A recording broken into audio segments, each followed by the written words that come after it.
It was late in the evening when I noticed the fuel gauge flickering to E. My heart sank. I glanced at the sky, the deep purples and blacks of dusk settling over the horizon. I had been driving for hours, aiming to make it to the next town before nightfall. But now, with only a few miles to go and no gas station in sight, I knew I was in trouble. I pulled the car over to the shoulder, shutting off the engine. The sudden silence felt oppressive. I stared at the road ahead, nothing but endless blacktop stretching out into the darkness.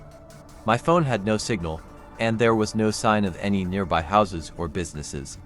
I was stuck. I cursed under my breath, grabbing my wallet and getting out of the car. The air was cold for an autumn night, and the wind carried an eerie stillness.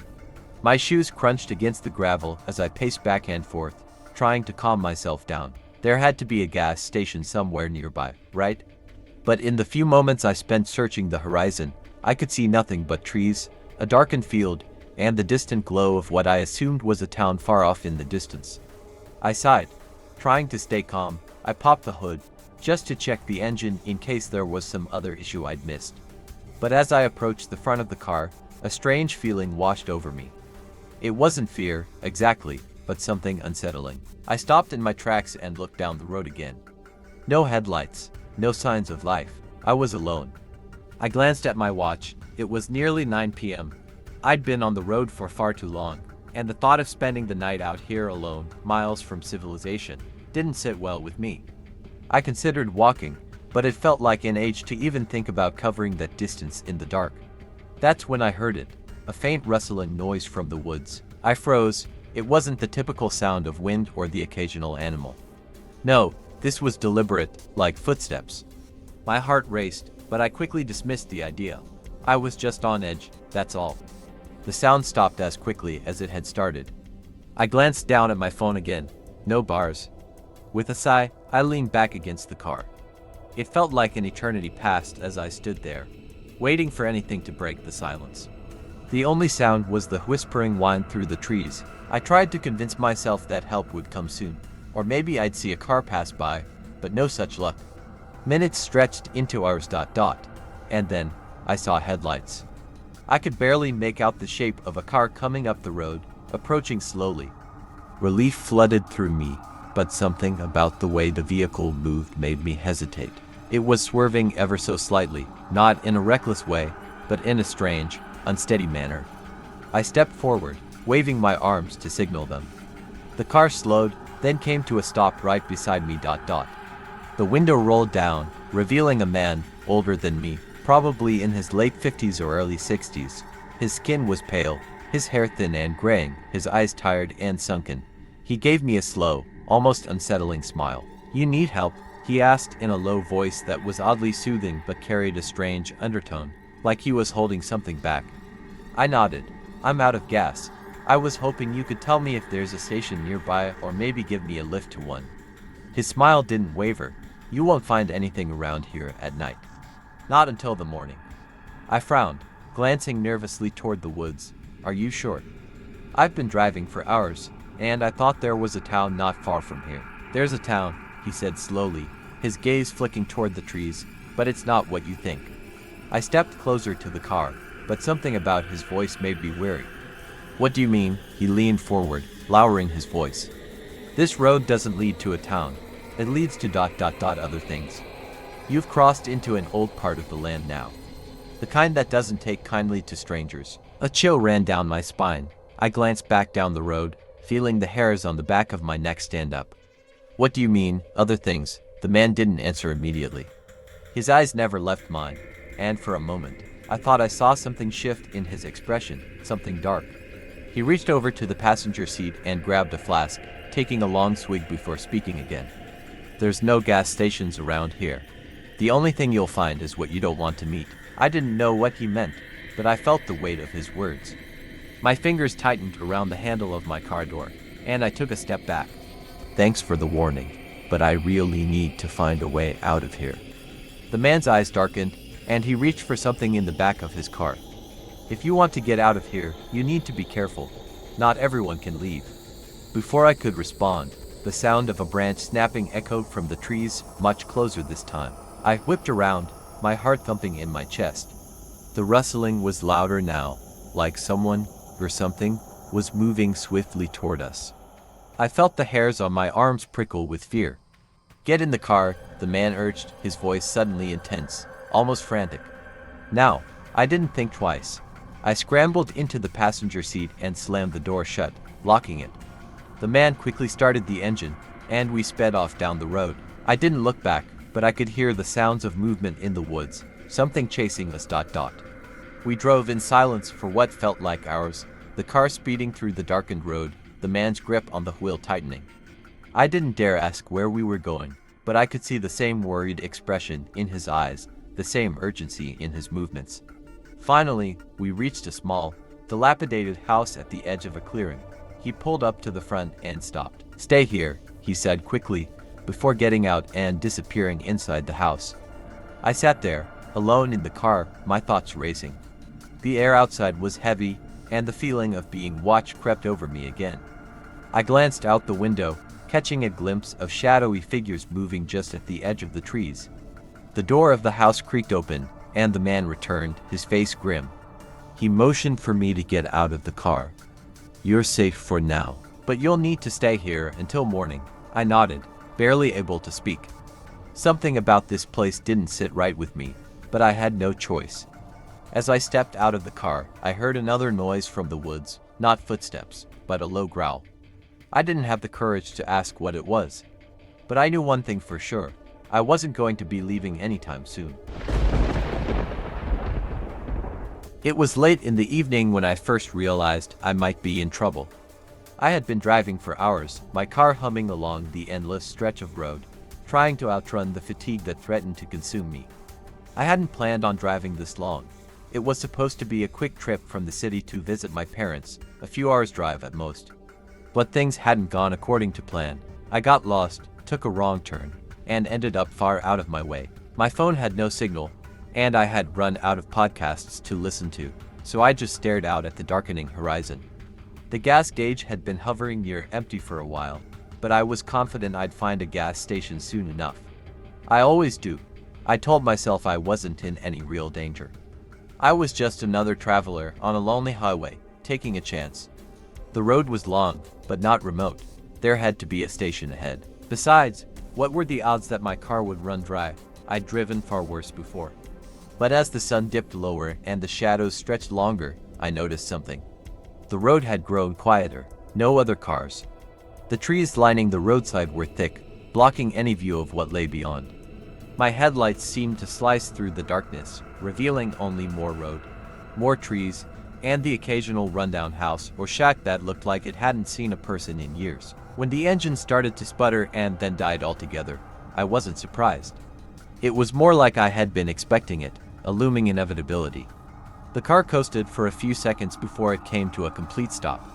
I sat there in the dark, the engine's final cough echoing in my ears, and then everything went silent. My first instinct was to check the gas gauge, but I already knew it was empty. I checked my phone. No signal, of course. It was 2023, and I had no service out here in the middle of nowhere. I sighed and tried to calm myself. This wasn't the end of the world. I just needed to walk back a few miles and find a gas station. The thought of walking didn't appeal to me much, but it was better than sitting in my car all night, hoping for a miracle. Before I even reached the door, I heard it, the soft crunch of footsteps on gravel. My heart skipped a beat. I froze, my hand on the door handle. Someone else was out here. I wasn't sure whether to be relieved or nervous. It could be anyone, someone passing by, another traveler, maybe even someone coming to help. But then the footsteps stopped. No voice, no sound of someone approaching my car, just the quiet stillness of the night. I opened the door slowly, leaning out and listening. The rustling sound from the trees was all I could hear. I stepped out, the air suddenly feeling colder than it should for a late summer night. "Hello," I called out, trying to keep my voice steady, but it trembled at the edges. My flashlight barely illuminated the road ahead, the beam weak and shaking in my hand. No response. I took another step, glancing around the road. Nothing. Just the trees, stretching endlessly. I sighed in frustration. Maybe it was just an animal, or the wind, or even my own mind playing tricks. I started walking toward the back of the car, my steps echoing in the quiet, gravelly road. But then another noise, this time, closer. The unmistakable crunch of footsteps, like someone was following me. I whipped around, flashlight in hand, but there was nothing there. I was alone, my breath quickened, and a chill ran down my spine. My senses felt heightened, like the dark was closing in around me. I didn't know what made me do it, but I took another step toward the trees. I didn't think about it at the time. Maybe I was just trying to prove to myself there was nothing out there. But the second I stepped off the road and into the trees, the noise stopped. Completely. No footsteps. No rustling. Just the sudden, oppressive silence that felt suffocating. I was halfway through convincing myself I was just imagining things when I heard it again. A whisper, so faint I could barely make it out. It sounded like my name. I froze. My blood ran cold. There was no way. No one was out here but me. I stood still, listening, but the whisper didn't come again. My mind was racing, trying to justify what had just happened. Maybe it was just a branch creaking, a trick of the wind. But it was so clear, so distinct. I was too far from civilization to be hearing voices. Maybe it was just my nerves, maybe. And then, just as I turned to head back to the car, I saw it. A shadow moving in the trees. At first, it was just a shift in the darkness, nothing solid, just a strange movement, something not quite right. But then, it came clearer, a figure. Tall, hunched, like a man but not quite. Its body was unnaturally elongated, its skin pale, almost sickly. Its arms swung down by its sides, too long for a human, the hands hanging close to the ground. The head was turned, not facing me directly, but its eyes, those eyes were locked on me, even from the distance. I stumbled backward, my heart racing as I struggled to keep the flashlight steady. The figure didn't move. It just stood there, watching me, its head tilted in a way that felt wrong. My feet felt glued to the ground. I wanted to scream, to run, but my body was frozen, locked in place by the primal terror that surged through me. It didn't approach. It didn't move. It just watched. I don't know how long I stood there, my breath coming in ragged gasps, my flashlight trembling in my hands. But then the figure turned, slow and deliberate, and disappeared into the trees. It didn't run, didn't rush, just melted back into the darkness, as though it had never been there at all. I don't know what it was, or what I saw. I didn't care. The only thing I cared about was getting back in the car, now. I ran back, nearly tripping over my own feet in my panic, and slammed the car door behind me. My hands were shaking so badly I could barely start the engine, but finally, after what felt like an eternity, it roared to life. I didn't look back as I drove away. I kept the headlights on the road ahead, my hands tight on the wheel. My mind kept replaying what had happened, the figure, the whisper. But there were no answers, no explanations. Only the dark, stretching endlessly before me. I don't know how far I drove, but I didn't stop until I found a gas station finally. A small, decrepit place just off the highway, with flickering lights and a half-empty parking lot. I pulled up to the pump, my heart still pounding in my chest, and I almost cried with relief when I saw a man in the station. He was in his 50s, rough around the edges but kind enough to fill up my tank and give me a strange look when I mentioned running out of gas on the deserted road. "Yeah, that stretch of highway's bad," he said, his voice gravelly. "People get lost out there a lot. You shouldn't be out that way at night. Ain't safe." I wanted to ask him more, but something stopped me. Maybe it was the way he looked at me, a strange glimmer in his eyes, or the way he quickly turned his back once the tank was full. I didn't care. I just wanted to leave. I paid him in a hurry and drove off, not once glancing back at the dark highway behind me. Even now, weeks later, I can't get rid of the image of that figure in the trees. Sometimes, when I'm driving at night, I catch myself glancing into the woods, half expecting to see those eyes staring back at me.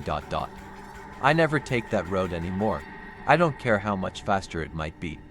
Some roads are better left alone. It was the kind of drive you don't remember much about, just a blur of highway, wind, and the occasional passing car. I had been on the road for hours, with no real destination in mind. The weather had been clear, the sky an endless canvas of blue, and the sun, while low in the sky, wasn't quite setting yet. I thought I'd make it to the next town before I ran out of gas, but the fuel gauge had been a little too stubbornly on empty for the last 30 miles, and now I was paying the price. The first sign of trouble came about an hour ago.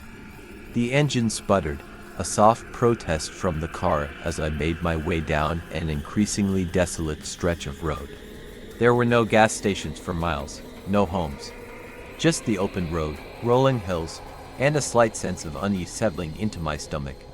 I glanced at the dashboard again, my pulse quickening. The needle had dropped into the red zone. I pulled over onto the shoulder, cursing under my breath. Great timing, right? The car coasted to a stop. I sat there for a moment, staring at the empty road ahead of me. It was the middle of nowhere, but there were still other cars passing by every once in a while. Surely, someone would stop to help, right? I opened the door and stepped out onto the asphalt. The heat of the day had finally started to cool, and the air had that fresh, dry smell that only a rural highway could have. My phone was dead, of course, and I didn't have a charger with me. I wasn't sure how far I was from the nearest town, but it didn't feel like a safe place to walk to. No lights in the distance, just the sound of wind and a faint hum from the highway. I walked to the back of the car and opened the trunk, hoping for a miracle. Maybe some spare gas, though. I already knew I didn't have any. My fingers brushed against a few items I didn't need: a blanket, some bags, an empty water bottle. Nothing useful. My options were limited. I could wait here and hope someone passed by, or I could walk for help. I decided to wait for a while and see if any car came along. As I stood by the car, the minutes stretched into what felt like hours. No one seemed to be coming. The sun dipped lower in the sky, casting long shadows across the road. The emptiness around me felt oppressive, as though the land itself was watching. Then, I heard the rumble of an engine in the distance. My heart skipped a beat, and I rushed to the edge of the road, waving my arms to catch the driver's attention. The car didn't slow down, didn't even make an attempt to stop. What the hell? I was stunned. It wasn't even speeding, it just didn't care. I blinked, confused, and then heard the sound of another car, and another. They passed without slowing, without even acknowledging I was there. I felt the tension in my chest begin to tighten. What's going on? I waited another few minutes, but the cars kept passing, one after the other. The same pattern, the same indifference. It was then I noticed something. In the rearview mirror of my car, I saw something that hadn't been there before. A dark shape, just on the edge of my vision. At first, I thought it was a trick of the light or perhaps a shadow from the setting sun. But it wasn't. A figure, standing on the side of the road, a few hundred feet back, staring at me. I froze, my breath catching in my throat. The figure wasn't moving, just standing there. Tall, gaunt, with its back turned, it looked like it was staring into the vast empty landscape around it. Who the hell is that? I tried to shake off the feeling of dread building in my gut. It was probably just someone walking, maybe someone who had stopped on the side of the road for a break. But why hadn't they been in any of the passing cars? I glanced again, but the figure was gone. I shook my head. My thoughts were starting to spiral. I was just tired, stressed, and alone on the side of the road. That's all. The wind picked up again, the soft howling sound filling the air as the sun finally sank beneath the horizon. And then, I heard something else, a faint rustling noise, like footsteps. Soft, steady, coming from the same direction where I'd last seen the figure. I spun around, my pulse pounding in my ears. Nothing. My head was playing tricks on me, I told myself. I turned back toward the road, feeling a shiver run down my spine. I was being ridiculous. I started pacing again, wondering what to do next. Should I try to walk for help? Should I stay by the car and hope someone would stop? A loud screech of tires snapped me out of my thoughts. A car, no, a truck was coming.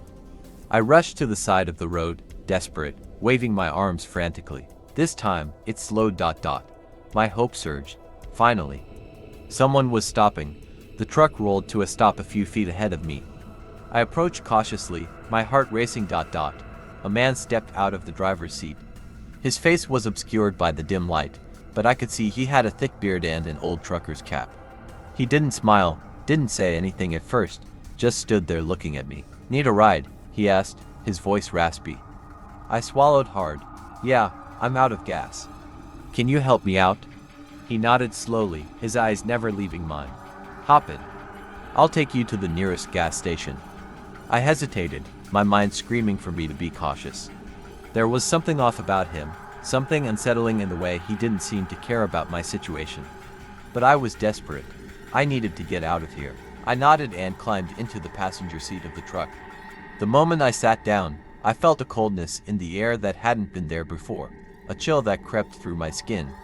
The truck started moving, the rumble of the engine filling the silence between us. I glanced at the driver. He was staring straight ahead, not acknowledging me. The road stretched out ahead, but it felt different, darker. "Where are you headed?" he asked, breaking the silence. I looked at him. "Just to the nearest gas station. Anywhere." He didn't respond. Instead, he turned the wheel slightly, taking a strange turn onto a narrow dirt road I hadn't noticed before. I froze. "Where are we going?" I asked, my voice barely a whisper. "You'll see soon enough," he said with a strange, hollow smile.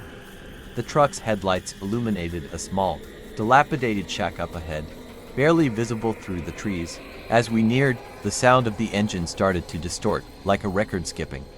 The air felt heavy, thick with something I couldn't explain. We pulled to a stop in front of the shack. The man didn't move. "You can get out now," he said quietly. I was paralyzed. Something was wrong, terribly wrong.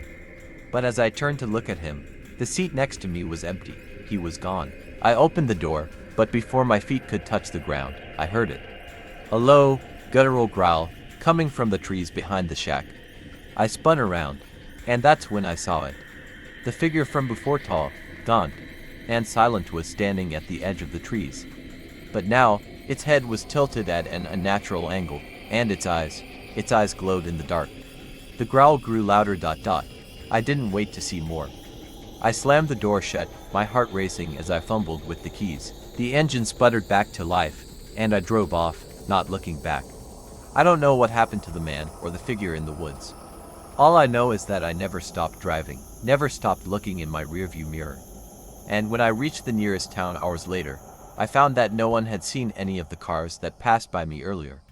The road to nowhere had led me somewhere I shouldn't have been, and I will never forget the feeling of being watched from behind, waiting for something to claim me from the shadows. Alright everyone, that brings us to the end of our story.